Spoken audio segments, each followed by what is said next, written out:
Praises be to our Lord and Savior, Jesus Christ. We thank God for blessing us to be able to read the Word with you today. And today we're reading Genesis, the 50th chapter, verse 1. Joseph threw himself on his father and wept over him and kissed him.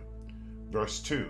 Then Joseph directed the physicians in his service to embalm his father Israel. So the physicians embalmed him. Verse 3. Taking a full 40 days, for that was the time required for embalming. And the Egyptians mourned for him 70 days. Verse 4. When the days of mourning had passed, Joseph said to Pharaoh's court, "If I have found favor in your eyes, speak to Pharaoh for me.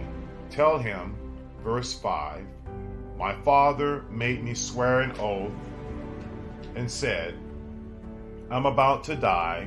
Bury me in the tomb I dug for myself in the land of Canaan.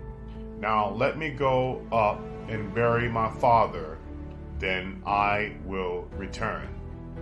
Verse 6, Pharaoh said, "Go up and bury your father, as he made you swear to do."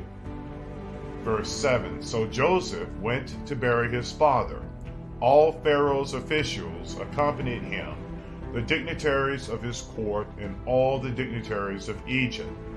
Verse 8, besides all the members of Joseph's household and his brothers, and those belonging to his father's household, only their children and their flocks and herds were left in Goshen. Verse 9, chariots and horsemen also went up with him. It was a very large company. Verse 10, when they reached the threshing floor of Atad, near the Jordan, they lamented loudly and bitterly. And there Joseph observed a 7-day period of mourning for his father. Verse 11, when the Canaanites who lived there saw the mourning at the threshing floor of Atad, they said, "The Egyptians are holding a solemn ceremony of mourning." That is why that place near the Jordan is called Abel Mizraim. Verse 12, so Jacob's sons did as he had commanded them. Verse 13, they carried him to the land of Canaan and buried him in the cave in the field of Machpelah near Mamre, which Abraham had bought along with the field as a burial place from Ephraim the Hittite.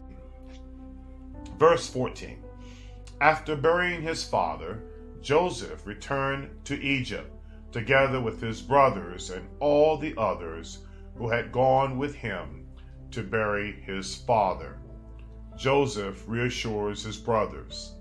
When Joseph's brothers saw that their father was dead, they said, "What if Joseph holds a grudge against us and pays us back for all the wrongs we did to him?" Verse 16, so they sent word to Joseph saying, "Your father left these instructions before he died, Lord."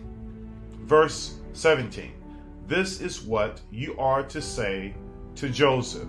I ask you to forgive your brothers the sins and the wrongs they committed in treating you so badly.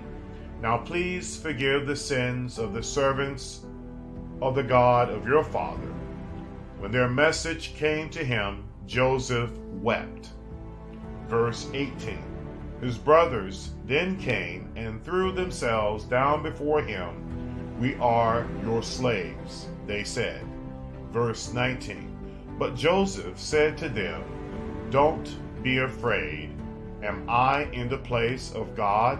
Verse 20, you intended to harm me, but God intended it for good to accomplish what is now being done, the saving of many lives. Verse 21. So then, don't be afraid.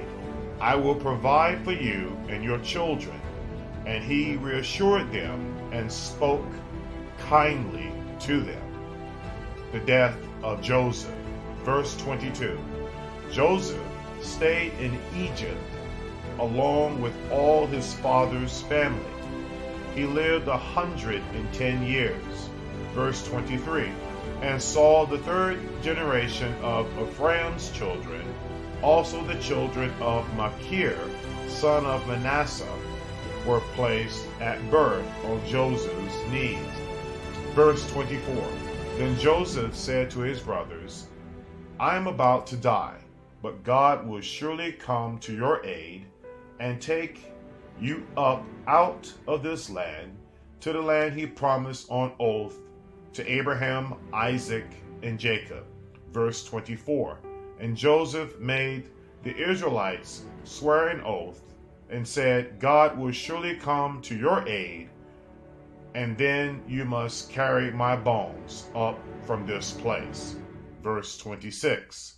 So Joseph died at the age of 110, and after they embalmed him, he was placed in a coffin in Egypt.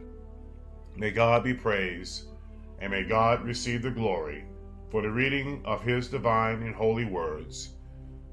This is the end of the reading of Genesis chapter 50. We are a young channel, so please check the thumbs up and subscribe. Thanks.